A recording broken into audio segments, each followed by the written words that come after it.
வணக்கம். வாழ்க வளமுடன், வாழ்க வையகம். உலகத்தில் எல்லோருக்கும் எல்லா நாட்களும் நல்ல நாட்களாக மலரணும்னு வாழ்த்துறோங்க. இன்று நான் என்ன சொல்ல வேண்டும்? பிள்ளையார் எதை எழுதி போட்டு வைத்திருக்கிறார்? வீண் கர்வம் கொள்ளாதே. கர்வப்படுறதுக்கு ஏதாவது இருந்தா தானே கர்வப்படுறதுக்கு, இல்லையா? ஆனா வீண் கர்வம்ங்கிற வார்த்தை ஏன் போட்டாருன்னா, ஒண்ணுமே இல்லாத போது கர்வப்படுறோம் இல்லையா, அதுக்குதான். இப்போ கிருஷ்ணனும் அர்ஜுனனும் ரொம்ப நெருங்கிய நண்பர்கள். அப்போ இப்ப குருட்சேத்திர போர்ல நான் எத்தனை பேரை சந்திக்க போறேன், நான் எத்தனை சண்டையெல்லாம் போட போறேன், என்னுடைய காண்டீபம் பேசும், என்னுடைய அஸ்திரங்கள் பேசும் அப்படின்னுட்டு அவன் தனக்குள்ள தன்னைத்தானே நினைச்சு நினைச்சு பெருமிதப்படுத்துகிறான்.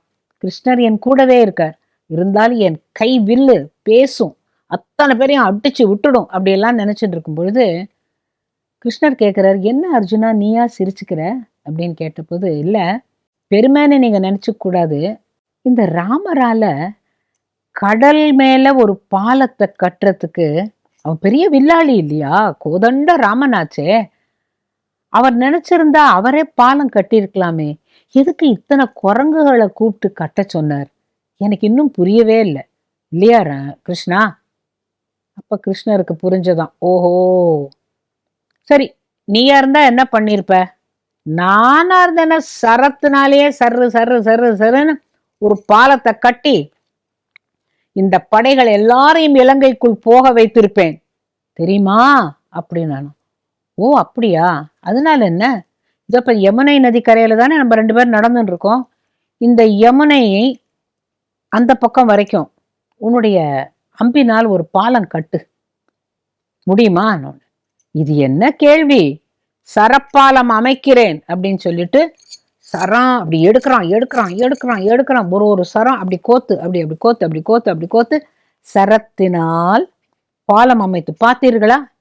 இதுல எத்தனை பேர் வேணுமானாலும் போகலாமே அப்படின்ன போது கிருஷ்ணர் சொன்னாராம், அப்படி நீ கணக்கு போடாத, ராமாயண காலத்து குரங்கு ஒன்று சிரஞ்சீவியாக உலாவிக் கொண்டிருக்கிறது, அதை நம்ம நினைத்த மாத்திரத்திலே வந்துவிடும். நான் அந்த குரங்க, இதுல ஒரே ஒரு குரங்கு தான், இதை நடக்க சொல்றேன், இது அந்த பக்கம் போயிடுத்துனாக்கா உன்னுடைய வில்லுக்கு சமமே கிடையாது, கூப்பிட்டு நடக்க சொல்லி பார்ப்போமே, நம்ம முதல்ல போறதுக்கு பதிலா இந்த ராமாயண காலத்து குரங்கு தானே கூப்பிடுறேன். கிருஷ்ணர், ஆஞ்சநேயா ஒரு நிமிஷம் இங்க வாயேன் அப்படின்னாராம். அங்க ஏதோ மரத்துல டக்கு இடுக்குன்னு ஏதோ சத்தம் கேட்டதான் பார்த்தா ஆஞ்சநேயர் வந்து, சுவாமி நான் என்ன செய்ய வேண்டும் அப்படின்னு கேட்கிறாராம். அப்ப சொன்னாராம், அர்ஜுனன் சரப்பாலம் கட்டியிருக்கிறான், சரங்களை கோர்த்து கோர்த்து கோர்த்து அந்த காண்டிபத்தில் கோர்த்து பிரமாதமா ஒரு பாலம் கட்டியிருக்கான் யமுனை நதிக்கு, நீ அதுல இங்க இருந்து அங்க போயிட்டு திருப்பி வரணும், அவ்வளவுதான், அதுக்கு என்ன அப்படின்னு சொல்லிட்டு ஜெய் ஸ்ரீராம் அப்படின்னு சொல்லிட்டு பாலத்துல முதல் காலை வலது காலை வச்ச உடனே கர கர கர கரன்னு ஒரு சத்தம், பார்த்தா அந்த கோடியிலேருந்து இந்த கோடி வரைக்கும் அத்தனை சரங்களும் நொறுங்கி கீழே விழுந்தாச்சு. அர்ஜுனனுக்கு ஒரே அவமானமா போச்சான். சிச்சு, நான் எவ்வளவு எவ்வளவு உறுதியா ஒரு பாலம் கட்டினேன், இந்த ஒரு குரங்கு ஏறினதுக்கு இப்படியா நொறுங்கி போகும், என்ன கிருஷ்ணா இது அப்படின்ன பொழுது, இன்னொரு தரம் பாலம் கட்டுறியா என்ன அப்படின்னு, நீ பாலம் கட்டும் பொழுது என்னையோ அல்லது ராமனையோ நினைத்து கொண்டு கட்டு, இதே சரப்பாலம் கட்டு, நீ என்னை நினைத்து கொண்டாலும் சரி ராமனை நினைத்து கொண்டாலும் சரி அப்படின்ன பொழுது, அனுமா நீ இங்கேயே இரு, அவன் இன்னொரு முறை பாலம் கட்ட போகிறான், நீ நடந்து காட்டு. அவர் சிரிக்கிறாராம், ஒரு கால் வச்ச உடனேவே இது பரப்பரப்பரன்னு நொறுங்கி போச்சு, இன்னொரு தரமா நடக்கட்டும் அப்படின்னாராம். இப்ப அர்ஜுனனுக்கு அந்த கர்வம் கொஞ்சம் அடங்கி, நம்ம நினைச்சோம் சரப்பாலம் எப்படி கட்டினேன் பாத்தியா, ஆனா ஒரே க்ஷணத்துல ஒரு கால் ஒரு குரங்கு வச்சு அப்படியே உதிர்ந்துடுத்தே அப்படின்னு சொல்லிட்டு, இந்த தடவை அங்கேருந்து கிருஷ்ணா நான் உன்னை நினைச்சுக்கிறேன் கிருஷ்ணா, ராமா கிருஷ்ணா ராமா கிருஷ்ணா ராமான்னு சொல்லிண்டே பாலத்தை கட்டின பொழுது, இப்ப அனுமா ஒரு நடை நடந்து விட்டு வான்ன பொழுது அவரும் ஜெய் ஸ்ரீராம்னு சொல்லி இந்த தடவை நொறுங்க கூடாதேன்னு நினைச்சுட்டாராம். அந்த கோடி வரைக்கும் போயிட்டு ஆனந்தமா திரும்பி வந்த உடனே அர்ஜுனனுக்கு ஒரு சந்தோஷம். கிருஷ்ணா, இதை எனக்கு ஏன் நீ முன்னால சொல்லல அப்படின்ன பொழுது, இல்லையே ஓ மனசுல என்ன தோணித்து, என்ன போல சரப்பாலம் கட்டுறதுக்கு ராமருக்கு தெரியலையே, அத்தனை குரங்கையும் கூப்பிட்டாரே, சரப்பாலம் கட்டியிருக்கலாமே அப்படின்ன பொழுது கிருஷ்ணர் சொன்னாராம், சரப்பாலம் கட்டி இந்த வானரப்படைகள் அத்தனையும் போயிருக்க முடியாது, அவர்களே அதை கட்டினால்தான். ஏன்னா உனக்கு இந்த வானரங்களுடைய வலிமை தெரியாது, மனிதனை விட பலமானவை, அதனாலதான் உனக்கு இதை காட்டணுங்கிறதுக்காகத்தான் சொன்னேன். அதுலயும் குறிப்பா கடல்ல பாலம் கட்டுறது கஷ்டம். நீ யமுனைக்கு அன்னண்ட பக்கம் என்னண்ட பக்கம் கட்டிட்ட, தண்ணியில பாலம் கட்டணும்னா நளன் நீலன்னு 2 பேர் அதை தொட்டு கொடுத்தாதான் கல்லு மிதக்கும்னு ஒரு சாபம். அதனால தான் அந்த பாலம் கட்ட முடிஞ்சது. ராமர் அவரால் முடியாதது இல்ல, யாரை கொண்டு எப்படி செய்ய வேண்டும், பக்தர்களை காக்க வேண்டும்ங்கிறது அவருக்கு தெரியும். பொழுது அர்ஜுனனை பார்த்து அனுமார் கேட்டாராம், நீ ராமனையோ கிருஷ்ணனையோ நினைச்சுட்டு பண்ணின பொழுது அந்த பாலம் எவ்வளவு உறுதியா இருக்கு பத்தியா, உனக்கு நான் என்ன செய்யட்டும் அப்படின்ன போது கிருஷ்ணர் சொன்னாராம், ஒண்ணும் வேண்டாம், குருட்சேத்திர போருக்கு அவன் தன்னை தயார் செய்து கொண்டிருக்கிறான், எங்களுடைய தேரில் நீர் அமர வேண்டும். சுவாமி, இது எனக்கு பெரிய பாக்கியம். ஏன் அப்படி கிருஷ்ணர் சொன்னார் அப்படின்னாக்க, அவர் மனசுல நினைச்சுக்கிறார், நான் அர்ஜுனனுக்கு கீதோபதேசம் சொல்ல போகிறேன், அதை கேட்க வேண்டியவன் அனுமனும் கூட. எப்பேற்பட்ட பக்தன்! அப்ப அனுமானுக்கு எவ்வளவு பாக்கியம் இருந்தால், சுவாமி தங்கள் ஆணை என்னுடைய சித்தம், என்னுடைய பாக்கியம் அப்படின்னு சொல்லிட்டு குருக்ஷேத்திர போரில் அந்த அர்ஜுனனுடைய தேரின் கொடியில் கபித்வஜம், கபி அப்படின்னாக்க குரங்கு, அனுமன் தான் அவனுக்கு கொடியா இருந்து கடைசி வரைக்கும் அவனை காப்பாத்தி, கிருஷ்ணர் உட்காந்து அர்ஜுனா கீழே இறங்கு அப்படின்ன பொழுது, அது முறை இல்லையே, தேர்ப்பாகன் தானே முதல்ல இறங்கணும்னு அர்ஜுனன் நினைக்கிறான், சீக்கிரம் இறங்கு. அவர் இறங்கிய அதுக்கப்புறமா கிருஷ்ணர் இறங்கின உடனே குபீர்னு அந்த தேர் பத்தி எரியறது. ஏன்னா அத்தனை அஸ்திரங்களோட அந்த நேரத்தில் அனுமன் பறந்து போய்விடுகிறார், யாருக்கும் எந்தவித ஹானியும் இல்லாமல். இதெல்லாம் கதைகள் படிக்கிற பொழுது நமக்கு கூட அந்த இருமாப்புன்னு ஒண்ணு வரும், ஒண்ணுமில்லாத விஷயத்துக்கு நான் யார் தெரியுமில்ல, என்னால முடியாதது அப்படின்னு எங்கேயோ ஒரு மனசுல அந்த எண்ணத்துக்கு இடம் கொடுக்காதீங்க. ஏன்னு கேட்டா அது ஒரு விஷம் மாதிரி ஒரு ஓரத்துல வரும், அப்புறம் எல்லாம் நான் இல்லாட்டா உலகமே இல்லைன்னு எல்லாம் அப்படியே போகும். வேண்டாம். இந்த கர்வம் அர்ஜுனனுக்கு ஏற்பட்டது நியாயம். ஆனா இத கதையா நான் உங்களுக்கு சொல்ற பொழுது நமக்கு எள்ளளவும் இந்த கர்வம் வேண்டாமே அப்படிங்கிறதுக்காக தான் இந்த மாதிரி கதைகள் ரத்னங்களை போல ஒரு இதிகாசங்கள்லையும் பொதித்து வைத்திருக்கிறார்கள். அதனால்தான் அந்த காலத்துல எல்லாம் கதை சொல்லுகிற பௌராணிகர்கள் மெயின் கதையை எல்லாருக்கும் தெரியுமே, ராமன் வனவாசம், ராவணன், சூர்பனகை எல்லாம் தெரியும். ஆனா அது உள்ளே இருந்து சில சில முத்துக்களை எடுத்து எடுத்து கதைகள் சொன்னதுனாலதான் தலைமுறை தலைமுறையாக நம்மளுடைய முப்பாட்டெல்லாம் கதைகள் கேட்டு வளர்ந்தார்கள். தன்னுடைய வாழ்க்கையில சத்தியத்தை கடைபிடிக்கவோ அல்லது நேர்மையை கடைபிடிக்கவோ இதெல்லாம் ஒரு உதாரணமாக இருந்தது. அதனால அந்த பௌராணிகர்கள் அனைவரையும், அந்த கதை சொன்ன அத்தனை பேரையும் எண்ணி இந்த நேரத்தில் நான் வணங்குகிறேன். அவர்கள் கதை சொல்லலைன்னா எத்தனையோ கிராமத்து மக்களுக்கும் நகரத்து மக்களுக்கும் என்னன்னே தெரியாம போயிருக்கும். எல்லாரும் படிச்சவங்க இல்ல, இந்த காதலை கேட்கின்ற பொழுது அதுதான் மனதில் பதியும், நம்மளுடைய வாழ்க்கையை செம்மையாக்கும். பொய் சொல்லாதே அப்படின்னுட்டு நம்ம வளர்ற போது நம்மளுடைய அம்மா தாத்தா பாட்டி எப்போதும் சொல்லுவாங்க. நீ பொய்யே சொல்ல மாட்டியா அப்படின்னு குழந்தைகள் கேட்கறதும் உண்டு. ஏன்னா இவங்களை வச்சுக்கிட்டே அவங்க பக்கத்து வீட்டு அம்மா ஏதான்னு கேட்டாங்கன்னா இல்லவே இல்லையேம்பாங்க, உள்ள இருக்கும். அப்ப இந்த குழந்தை நினைக்கும், நம்மள பொய்யே சொல்லாத அப்படிங்கிறாங்க, அவங்க ஏன் பொய் சொல்றாங்கன்னுட்டு. அந்த வயசுல நமக்கு புரியாது இல்லையா. மொத்தத்துல என்ன சொல்லி கொடுத்தாங்க, திருடாதே, பொய் சொல்லாதே, பிச்சை எடுக்காதே, இது 3 பண்ணாத அப்படின்னு தான் சொல்லி வளர்ப்பாங்க. ஒரு ஒரு பாட்டி வீட்டுல குழந்தைங்கள்லாம் வந்தாங்க விடுமுறைக்கு. அப்ப பாட்டி கதை சொல்ற வழக்கம், என்ன மாதிரிதான் குழந்தைகளை உட்கார வச்சுட்டா பழைய கதையெல்லாம் சொல்றது வழக்கம். அப்ப ஒரு பையன் கேட்டான், பாட்டி கர்ணனோட முடிவு எப்படி இருந்ததுன்னு கேட்டபோது, ஐயோ கிருஷ்ண பரமாத்மாவே அவனுக்கு முக்தி கொடுத்தாரே, அவன் எவ்வளவு கெட்டவன், துரியோதனன் பக்கம் இருந்து எத்தனை தப்பு பண்ணினான், அவனுக்கு எப்படி முக்தி கிடைச்சது அப்படின்ன பொழுது அந்த ஆட்சி சொன்னாங்களாம், இது என்னடா கேள்வி? அவன் நியாயம், தர்மம் இதெல்லாம் மட்டும் இல்ல. அவன் கிட்ட இன்னொரு சிறந்த குணம் இருந்ததுனாலதான் அவனுக்கு முக்தி கிடைச்சது. என்ன அது? நான் சொல்றேன், நீயா கணக்கு போடாத. புரிஞ்சுதா? கர்ணனுக்கு எப்படி முக்தி கிடைக்கலாம் நீ கேட்காத. அவன் துரியோதனனோட இருந்தான், தப்பு பண்ணினான். அதுக்கு மேல அவன்கிட்ட ஒரு உயர்ந்த குணம் இருந்தது. அது வேற யார்கிட்டயும் இல்லை. இந்த கதையை கேளு. ஒரு படிச்ச இளைஞன்தான், ஓரளவுக்கு படிச்சிருந்தான், நல்ல கட்டுமஸ்தான தேகம், பலசாலி, தைரியசாலி. வேலையே கிடைக்கல. மூட்டை தூக்கி பார்த்தான், கடைகள்ல போய் வேலை பண்ணி பார்த்தான். எங்கேயுமே அவனுக்கு என்னமோ சரிப்பட்டு வரல. கடைசியில என்ன பண்ணான்? நான் திருடனா போயிடுறேன். ஏன் தெரியுமா? எனக்கு பலம் இருக்கு, எல்லா சுவத்திலையும் நான் ஏறிடுவேன், எங்கேயும் என்னை பிடிக்க முடியாதபடி நான் ஓடிடுவேன், நிறைய திறமைகள்லாம் இருக்கு, இதுக்கு தகுந்தது எனக்கு ஒரு திருட்டு தொழில் தான் அப்படின்னு அவனா முடிவு பண்ணிக்கிட்டான். திருடினா தப்பு இல்லை அப்படின்னு உன் மனசாட்சிக்கு நீயே போட்டது, மனசாட்சியை போட்டு கடிச்சு தின்னு முழுங்கியாச்சுன்னா அது நீங்க என்ன சொன்னாலும் அது சரின்னு கேட்கும். ஆனா உன்னை ஒரு பொருளை எடுக்கிற பொழுது, ஐயோ இன்னைக்கு நம்ம இந்த பென்சிலை எடுத்தோம்னா நாளைக்கு நம்மளோட பேனா திருட்டு போயிடும், அப்படி எங்க காலத்துலாம் சொல்லி அனுப்பாங்க. பக்கத்து டேபிள்ல இருக்கிற பையனோட பென்சிலோ ரப்பரோ வீட்டுக்கு வரக்கூடாது, வந்தா தொலைச்சுப்படுவேன்னு சொல்லுவாங்க. ஐயோ ரப்பர் தானே, ஒரு புழுக்க பென்சில் தானே, ஊரார் பொருளை தொடக்கூடாது நான் டீச்சர் கிட்ட சொல்லிடுவேன்னு சொன்ன அம்மாமார்கள் வளர்த்த காலம் வேற. அப்படி இருக்கும் பொழுது இந்த திருடன் ஒரு நாளைக்கு திருடுறதுக்காக போயின்னு இருக்கும்போது ஒரு சன்னியாசி வர, அப்பா எனக்கு சாப்பிட்றதுக்கு ஏதானு கிடைக்குமான்னா, இங்க உட்காருங்க சாமி, நான் இப்ப கொண்டு வந்து தரேன் அப்படின்னு சொல்லிட்டு இவன் என்ன பண்றான், அங்க ஒரு கடையில போய் நான் காசு கொடுக்குறேன், எனக்கு கொஞ்சம் சாப்பாடு கொடுங்க சாப்பிட்றதுக்குன்னு. அவர் சொன்னார், என்கிட்ட பழங்கள் தான் இருக்குன்னு.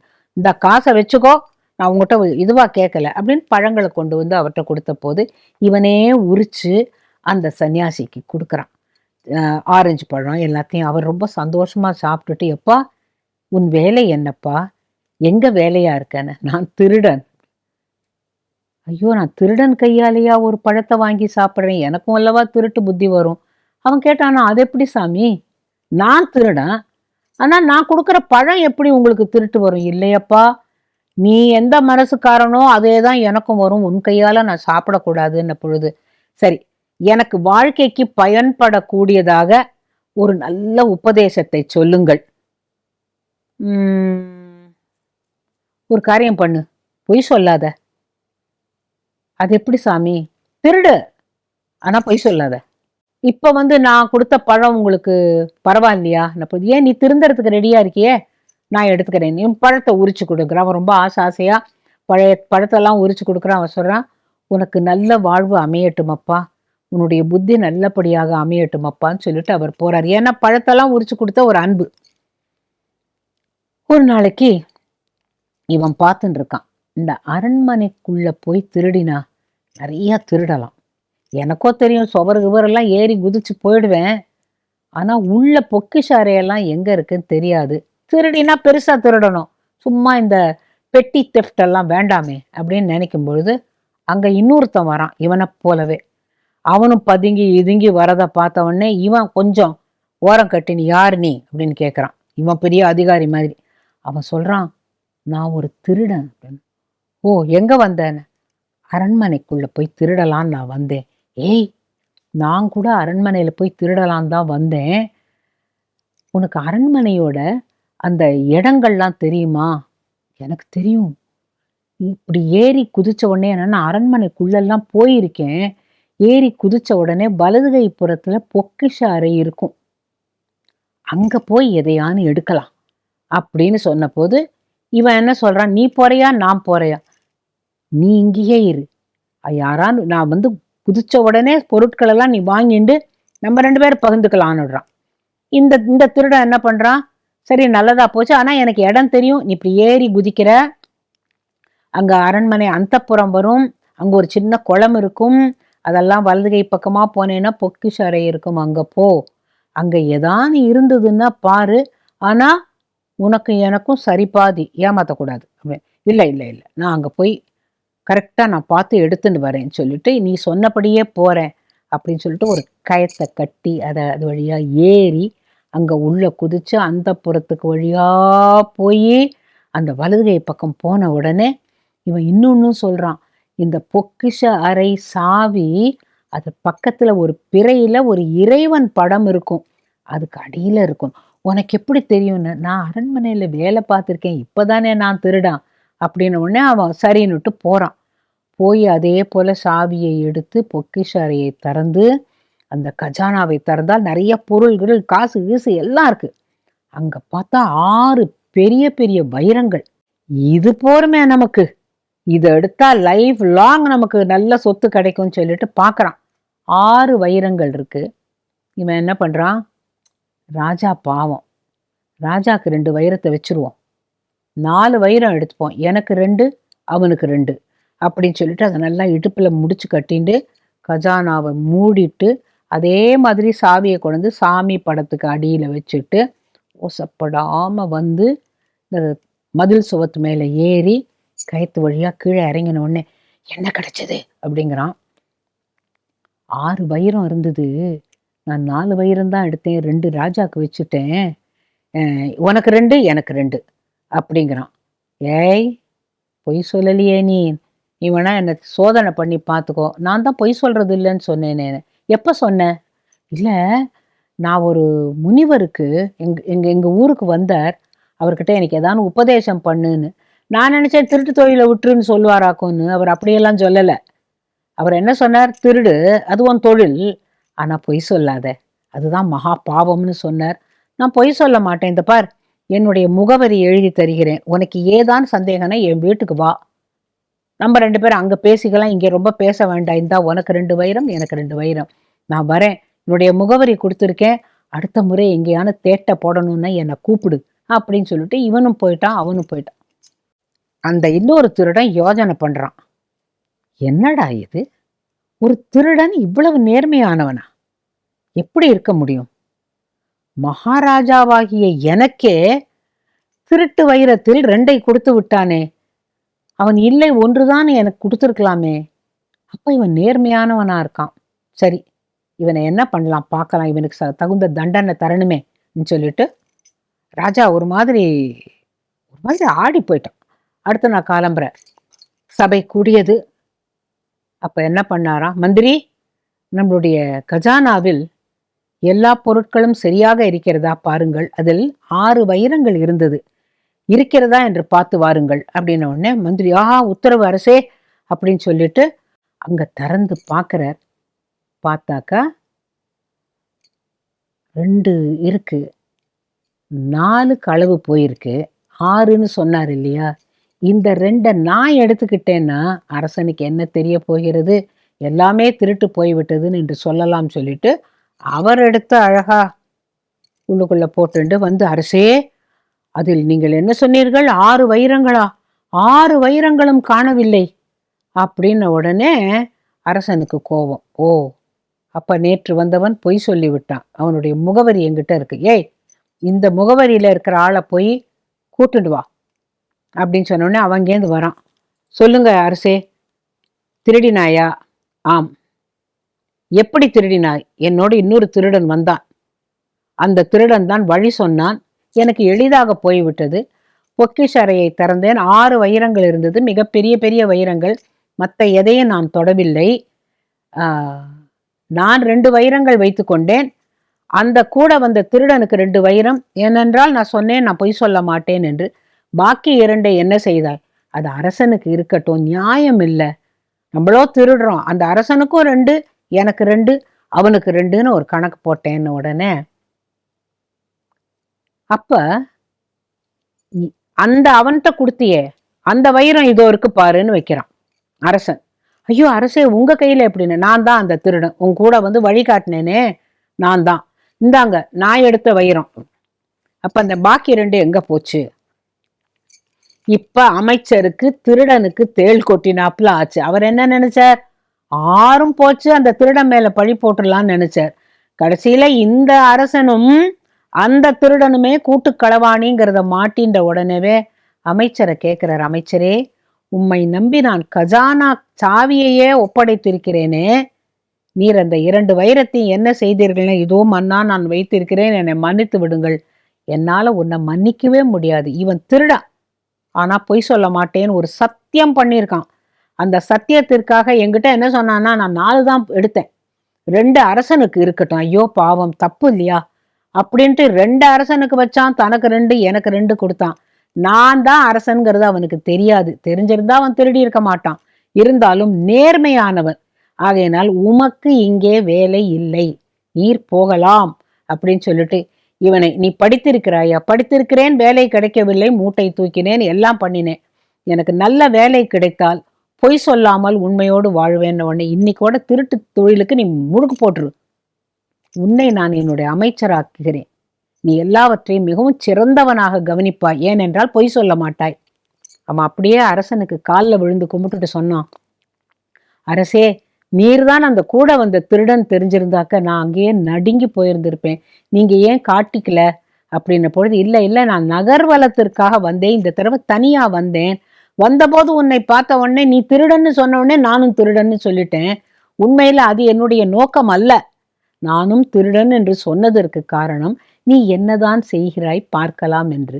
அப்புறம் எனக்கு ஏன் நீங்க பொக்கிஷ அறையோட வழியெல்லாம் சொன்னீங்கன்னா, நீ நம்பணும் இல்லையா, உள்ள போய் நீ திருடணும் அல்லவா, அப்பதானே எனக்கு நீ எப்பேற்பட்ட திருடன்னு தெரியும். ஒரு ராஜா அந்த பதவியில உட்கார்றதுக்கு சும்மா பதவி மட்டும் போராது, அவனுக்கு எவ்வளவு சாமர்த்தியம் வேணும், யார் நல்லவன் யார் கெட்டவன், யார் உண்மை யார் பொய், அதெல்லாம் தெரியணும். அதுக்குத்தான் அந்த காலத்துல இந்த மாதிரி கதையெல்லாம் சொல்லி வச்சிருக்காங்கன்னு. உடனே, பாட்டி இந்த கதை ரொம்ப நல்லா இருக்கு, கர்ணனை மறந்துட்டீங்களேன்னு அந்த பையன் கேட்டபோது, இல்லடா அவனுக்கு ஏன் முக்தி கிடைச்சதுன்னு கேட்டேன்ல, இப்ப இந்த திருடனுக்கு எப்படி அமைச்சர் பதவி கிடைச்சது, அது போலத்தான் அவன் யார் என்ன கேட்டாலும் இல்லைன்னு சொல்ல மாட்டான். ஒரு முறை கிருஷ்ணனும் தர்மரும் நாங்க யாகம் செய்கிறோம், ஒரு முனிவர்கள் வேஷத்துல நாங்கள் யாகம் செய்கிறோம், எங்களுக்கு எங்கேயுமே சந்தனக்கட்டை கிடைக்கவில்லை, தர்மரிடம் கேட்டு பார்த்தேன், அங்க கேட்டு பார்த்தேன், முத்துக்கிட்டே இல்லை அப்படின்ன பொழுது அவன் உடனே தன்னுடைய அம்பை எடுத்து தன்னுடைய வாசல் கதவு ஜன்னல் அதுல எல்லாம் சந்தன மரத்தால் இழைக்கப்பட்டிருந்தது, அதை படபட படபடவென்று அடித்து உடைத்து ஆட்களை வைத்து கட்டி உங்களிடம் கொடுத்து விட்டான். அப்படி வீட்டு கதவை எவனானு உடைச்சு தானம் பண்ணுவானா? அப்புறம் ஒரு முறை அவன் எண்ணெய் தேய்ச்சிட்டு இருந்தான், அப்ப அந்த எண்ணெய் கிண்ணம் தங்க கிண்ணம். அந்த நேரத்துல ஒருத்தன் வந்தான், என் பொண்ணுக்கு கல்யாணம் வச்சிருக்கேன்னு உடனேவே அதை அப்படியே அந்த எண்ணெய் கிண்ணத்தை இடது கையால கொடுத்த, எடுத்துன்னு போ. அப்ப பக்கத்துல இருந்த ஆளு கேட்டான், கருணா நீ பண்ணது நியாயமா? எந்த ஒரு தானம் கொடுப்பதா இருந்தாலும் வலது கை அல்லவா நீள வேண்டும். அப்பா, இந்த எண்ணெய் கிண்ணம் என் கையிலேருந்து வழுக்கி கீழே விழுந்தா இந்த வலது கை குனிஞ்சு அதை எடுக்கிறதுக்குள்ள புத்தி மாறிடும். அவன் கேட்கிற போது கொடுக்காம, ஏய் தங்க கிண்ணத்தையா கொடுப்பேன் என் புத்தி சொல்லிச்சுன்னா, அவன் கேட்டான், அந்த அப்படியே தூக்கி கொடுத்துட்டேன். இடது கை வலது கை அல்ல, கொடுக்க வேண்டும் என்கிற மனப்பான்மை இருந்தால் போறோம், யாராக இருந்தால் என்ன அப்படின்னு கர்ணன் பதில் சொன்னான். இந்த கதையெல்லாம் கேட்கிற போது உனக்கு இப்ப என்ன தோன்றது? அவன் எப்படி இருந்தாலும் யார் என்ன கேட்டாலும் இல்லைன்னு சொன்னான்ல, அதுக்கு தான் அவனுக்கு முக்தி அப்படின்னு பாட்டி சொன்னாங்களாம். அந்த பசங்க எல்லாம் தேவர் கன்வின்ஸ்ட். இந்த காலத்து பசங்க உடனே ஆர்கியூ பண்ணுவாங்க, அது எப்படி இது எப்படின்னு. இந்த மாதிரி ஆர்கியூ பண்ணுவதற்கு இடமே இல்லாதபடி நம்மளுடைய இதிகாச புராணங்களில் உள்ள கதைகளைப் போல சிறப்பான கதைகள் வேற எங்கேயுமே பார்க்க முடியாது. இந்த மாதிரி கதைகளை தொகுத்து தொகுத்து தொடுத்து உங்களுக்கு நானும் ஒரு எத்தனையோ வருஷங்களா கொடுத்துட்டு இருக்கேன். இந்த கதைகள்லாம் பிடிச்சதுன்னாக்க எங்களுக்கு ஒரு வரி போடுங்க, இந்த கதையெல்லாம் நாங்கள் கேட்டதில்லை நல்லா இருக்குன்னு சொன்னா எனக்கு இன்னும் உற்சாகமா இருக்கும், அவ்வளவுதான்.